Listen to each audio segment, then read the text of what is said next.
Now it's the NBC feature, X-1. Oh no, algebra. Not my favorite subject. It's Dr. Grimshaw's Sanitarium. Hey, let's go there. We can have a crazy good time. Today's feature on Radio Classics at theradiodadio.com. Countdown for blast off. X-5, 4, 3, 2, X-1, fire.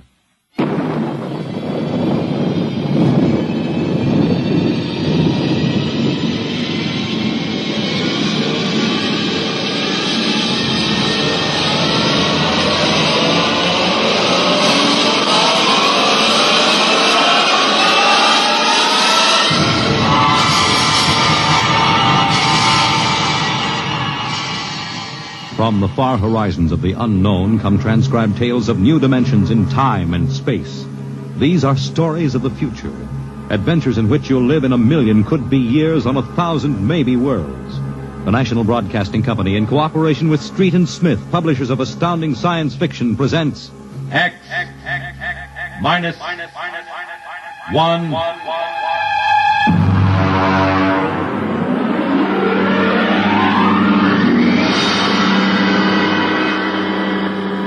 Tonight's story, Dr. Grimshaw's Sanitarium.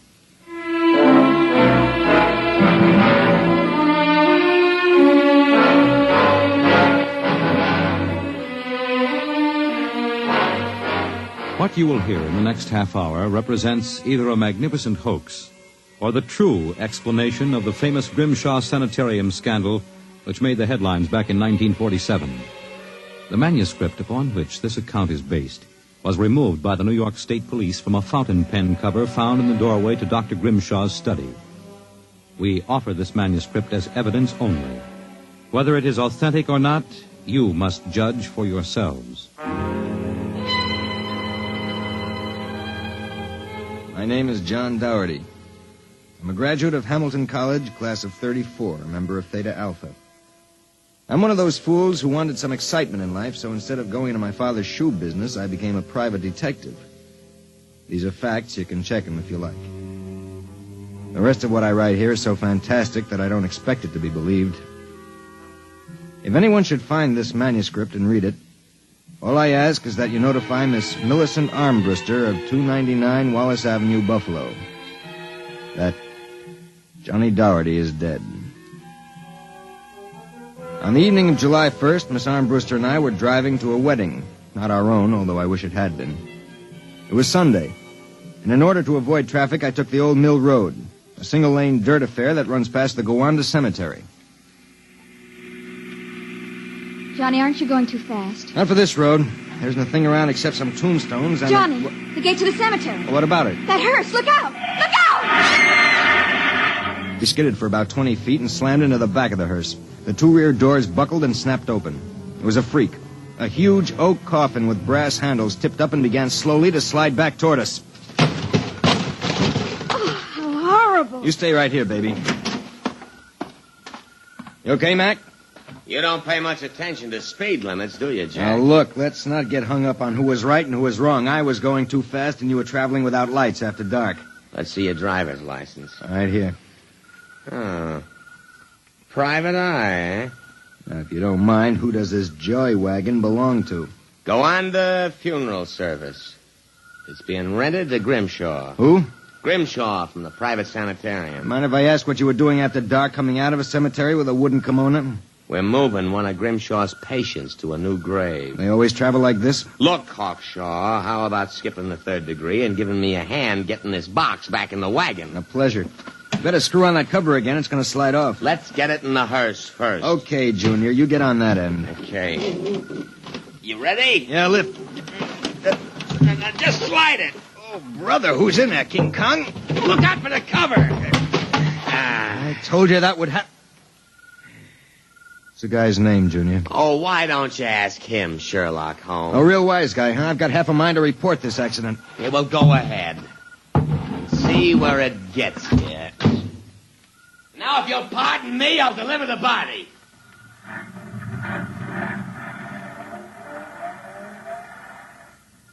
Everything all right, Johnny? I thought so until a few seconds ago. Listen, Millie, can you sit here in the car for another 5 minutes? Where are you going? For a stroll through the cemetery. Oh, Johnny, stop making jokes. When we lifted that coffin back on the meat wagon, I got a good look inside it. Ugh. Yeah, exactly how I felt. I figured we'd knock the stuffing out of the corpse, only I didn't expect the stuffing to be sand. What? Yes. That wasn't a body, that was a dummy stuffed with sand, a dummy with a wax face. Johnny! Which brings up an interesting question. Who's supposed to be in that box, and, just where is the dead man spending his time?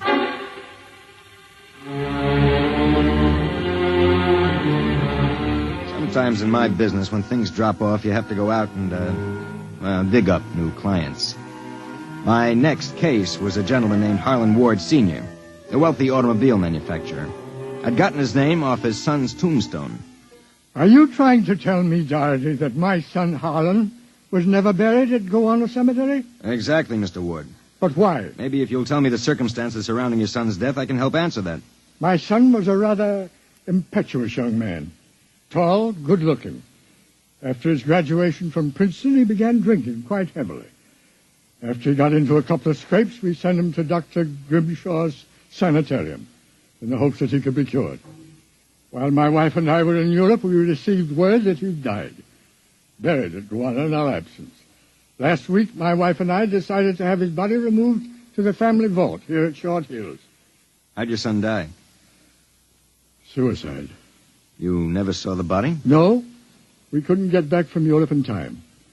Now you tell me that his coffin contains a dummy. How do I know this whole thing isn't a plan to fleece me? You don't. But you're a rich man, Mr. Ward, and you're perfectly willing to take a chance that I'm on the level and that your son may still be alive. You sound very sure of yourself, Mr. Doherty. My fee is a $2,000 retainer plus expenses. What sort of expenses? However much it costs to take the cure at Dr. Grimshaw's Sanitarium.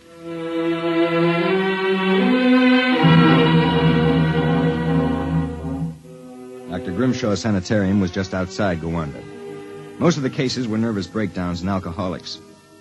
I committed myself as a dipso, and just to make it convincing, I stopped at 5 or 6 bars on the way over. I was interviewed by Grimshaw himself, a small man with a fringe of white hair. You understand, Mr. Doherty. That's not my real name, of course, social reasons. We understand. Our paid clientele is very select, and our rates are very high. You will be paid in cash and in advance, Dr. Grimshaw. How long does a cure usually take? That, of course, depends on the degree of alcoholism. This is my assistant, Dr. Boyner. How do you do? How do you do? We are accepting Mr. Doherty as a patient. Better place him in the ward with Mr. K and Mr. Keiki. Mr. K is a long-term patient, Mr. Doherty, a highly intelligent man, formerly a professor of plant pathology. Mr. Keiki suffers mild delusions. I think you'll find him rather amusing.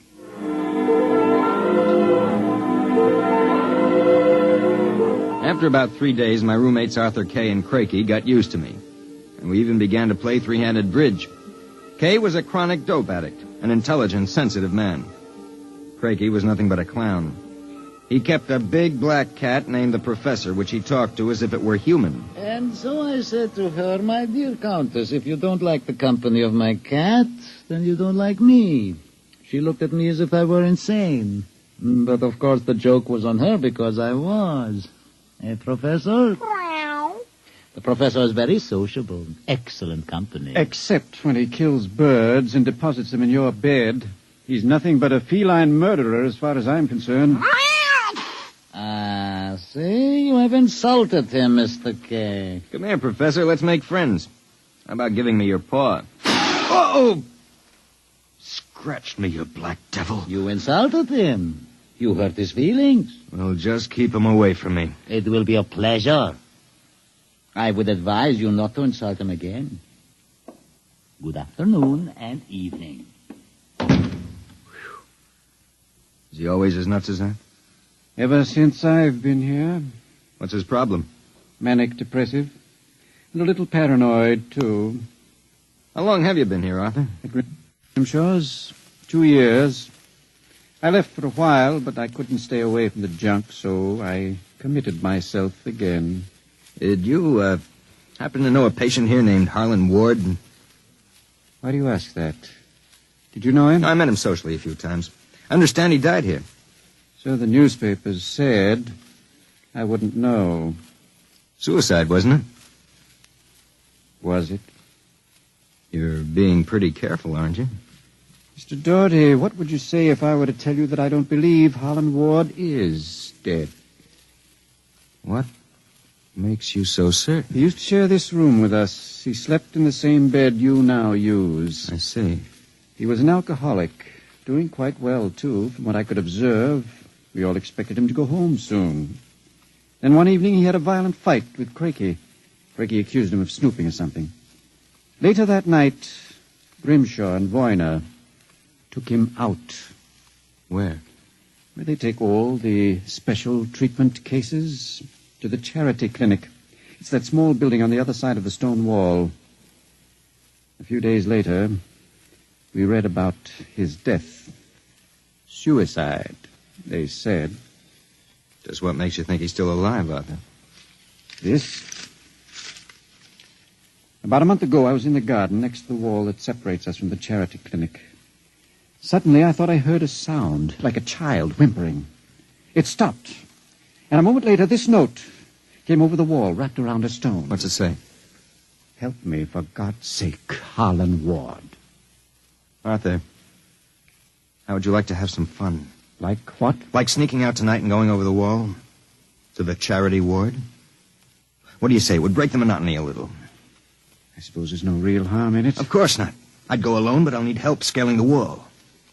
Will you do it? All right. I'll go with you.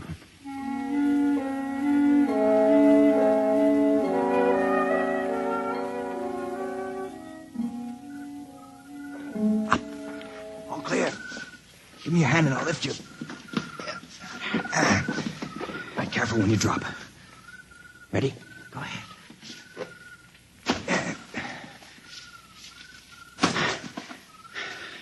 There's a charity building over there, the one with the lights in the basement window. Come on. Let's crawl over. Maybe we can see something. Shh. Listen. Can you make out what he's saying? No, I can barely hear. Good Lord. What was that? Probably some patient having the DT. Let's have a look. Easy, it wouldn't do to get caught now. See anything? Some sort of laboratory. I can see Grimshaw and Voyne and something else. What? There's a child with its back toward me. Now take it quietly. It will be easier. Please, don't. It will all be over soon. You won't remember anything. No, I don't want to go. Why not give it to him? No. Shut him up, why not? Good Lord. What was it? What did they do to that child? Arthur, that wasn't a child. It was a midget. The smallest midget I've ever seen. What were they doing? Trying to give it some sort of injection. When it resisted, Voyne knocked it out. What do you suppose they were doing to it? I don't know, Arthur. All I know is that when it fell, it had the face of Harlan Ward.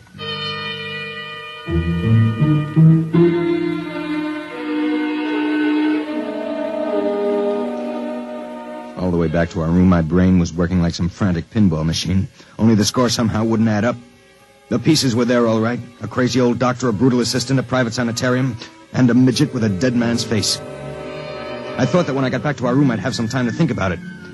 I'd forgotten about our friend, the happiness boy, Count Crakey. So, I caught you. Fine, you've caught us. Now how about crawling back into the woodwork like a good little count? Where were you? Mink hunting. Arthur and I like to go mink hunting at night. You make fun of Count Crakey? I shall report you to Dr. Voyner. You'd better not if you know what's good for you. So, you threaten me? Me, Count Crakey? I shall scream for help. Help! Help! Did you hurt him? Just knocked him out. What do we do now? Put him to bed. Hope that when he wakes up in the morning, he's forgotten the whole thing. And if he hasn't? He's too crazy for them to take seriously anyway. Come on, let's get him back into bed.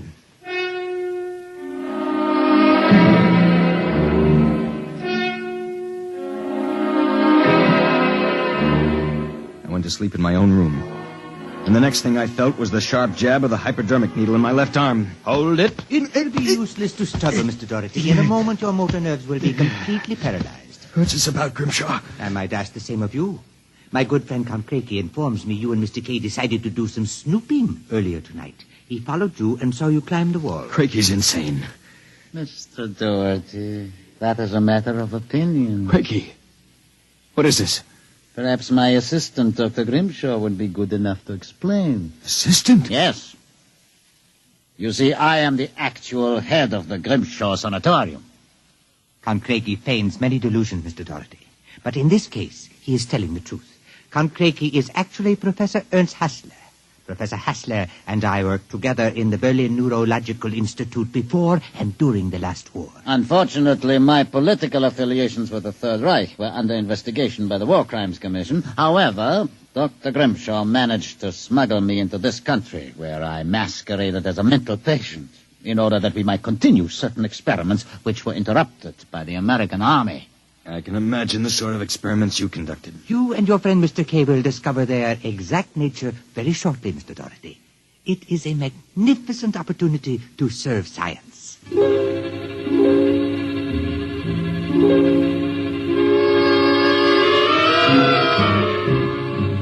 passed out. And the next thing I knew, I was coming to in a different room and hearing the voices of Voyna, Grimshaw, and Craigie, as if from a great distance. Pituitrin. Pituitary. 4 cc's. 4 cc's. How are the measurements? Reducing rapidly. We'll operate at once. Have Voyna start the anesthesia. Very well, Doctor. Come back.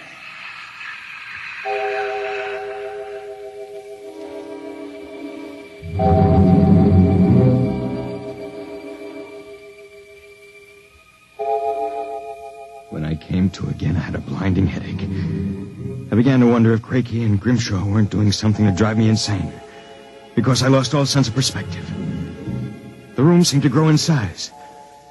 I don't know how much time passed, but one day Craigie came into the room with a bundle in his arms about the size of a newborn baby. The bundle was my friend, Arthur Kay. And worse yet, I was exactly the same size that he was. Let me out of here. Let me out. Allow me to congratulate you, gentlemen. How are you feeling? You dirty monster. I'm disappointed, gentlemen. Do you not feel privileged to be a part of an experiment that will place me at the very top rank of the world's endocrinologists? What are you doing to us, you madman? It has long been established, gentlemen, that dwarfism and giantism result from injury to or malfunction of the pituitary and thyroid glands. The interlock between these glands was thought to be a hormone. I have discovered that this was incorrect. It was an enzyme. An enzyme I isolated some years ago. I was well on the way to synthesis in Germany when the surrender interrupted me. The interruption also limited the number and type of subjects on whom I could experiment. I was forced to find others. Such as Harlan Ward? Mr. Ward was only a control experiment. I suppose you plan the same for us. No, gentlemen. For you, I have reserved a special privilege. You, gentlemen, will be the first to test the full effects of the enzyme. In short, I intend that you, Mr. Kay, and you, Mr. Doherty, when the experiment is completed, will emerge as perfectly healthy, normal individuals. Except, of course, that you will be only 5 inches tall.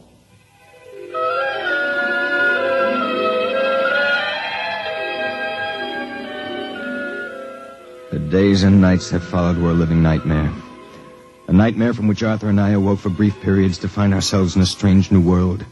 A huge, frightening world where everything seemed enlarged 100 times.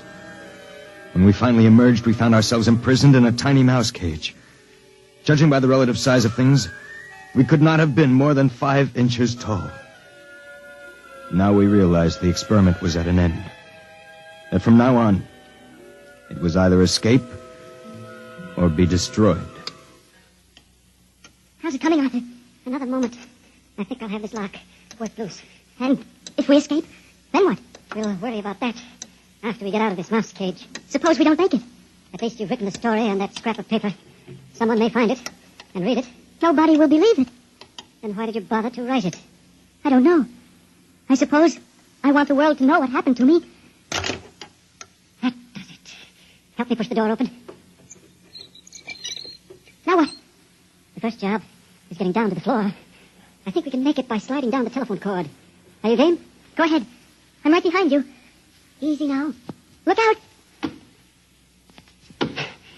That does it. Now, If we can figure out a way to get out of the room, well, that should be... Uh-oh. Listen. Somebody's coming. It must be Crakey. We've got to hide. Here. The grate in the fireplace. He'll kill us if he finds us. Stay quiet. Well, my friends, time for feeding. I trust that you... So, you have managed to break out. It won't do, you know. There is no way you could have gotten out of the room with the door and window locked. I know you are in here. I would advise you to save yourselves trouble and give up.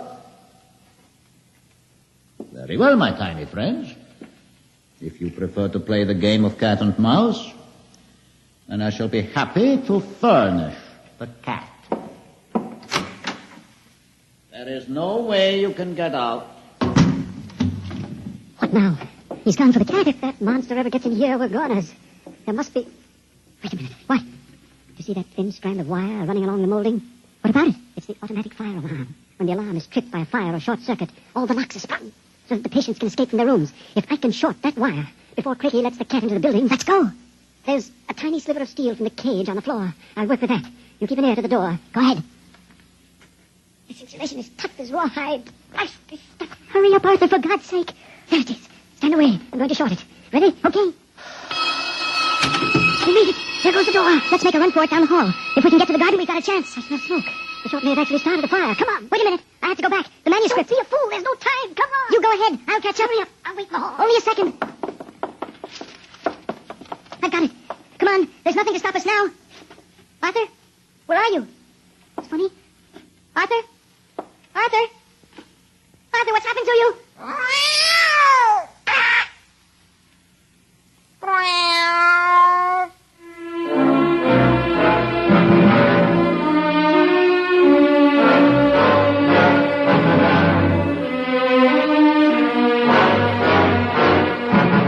This is the record found in a fountain pen cover in the burned-out hallway of Dr. Grimshaw's sanitarium. There's nothing to add, except that the fire which destroyed the sanitarium and killed so many of its occupants, including Dr. Grimshaw and Dr. Voyna, was definitely of incendiary nature. It is believed by the fire chief that some small creature, possibly a mouse, chewed the insulation off the wire and short-circuited the system. The two patients, John Doherty and Arthur Kay, vanished completely after the fire, and their remains were never found. Whether the manuscript which you have just heard is authentic, or whether it was the work of one of the more demented inmates of the sanitarium, we leave to your judgment.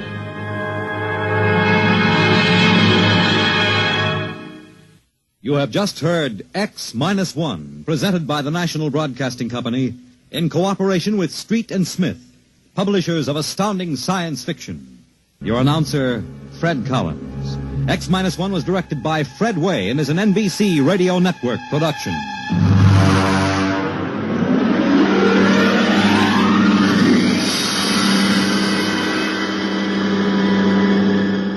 X-1. That's Radio Classics for this time around. Be sure to join me again soon when I'll bring you another episode from those golden days of my favorite medium. And remember, what's old is new again at theradiodadio.com. I'm Dave Allen.